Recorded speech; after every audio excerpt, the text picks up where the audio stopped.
एल्डेनब्रुक एक गांव था जो पहाड़ियों के बीच बसा हुआ था। एक नदी फीते की तरह चमकती हुई उसमें से बहती थी। गांव के ऊपर धुंध से ढकी एक पहाड़ी पर विस्परिंग पाइन्स खड़े थे। ये पाइन के पेड़ बहुत पुराने थे। उनकी सुइयां गहरे हरे रंग की और उनके तने मोटे और टेढ़े मेढ़े थे। वे सदियों से वहां खड़े थे, नीचे गांव के खामोश रक्षक।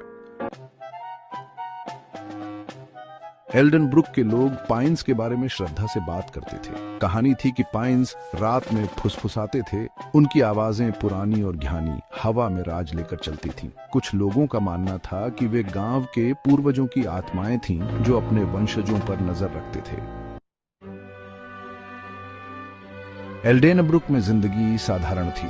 दिन काम से भरे होते थे, खेतों से हंसी की गूंज आती थी। रात में परिवार चूल्हे के चारों ओर इकट्ठा होते थे।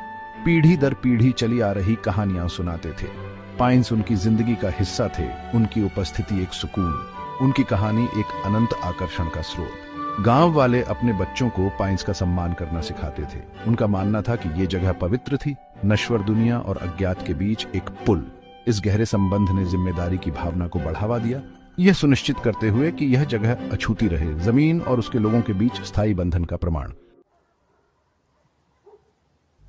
एलिजा, एक छोटी लड़की जिसकी आंखें गर्मियों के आसमान के रंग की थीं, पाइन्स की कहानियों से मोहित हो गई थी। वो अक्सर ग्रोव को देखती रहती थी। उसकी कल्पनाएं बेकाबू हो जाती थीं। एक रात आसमान में पूरा चांद था। गांव पर एक अलौकिक चमक बिखेर रहा था।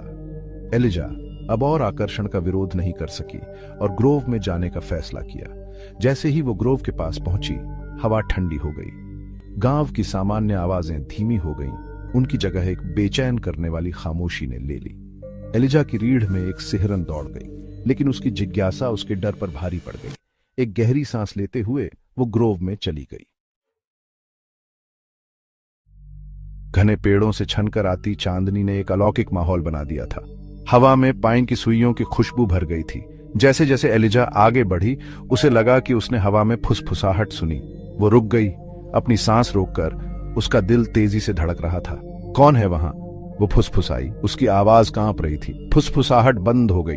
फिर एक कोमल आवाज प्राचीन और गर्म पेड़ों से ही निकलती हुई प्रतीत हुई। स्वागत है एलिजा, उसने कहा। हम तुम्हारा इंतजार कर रहे थे।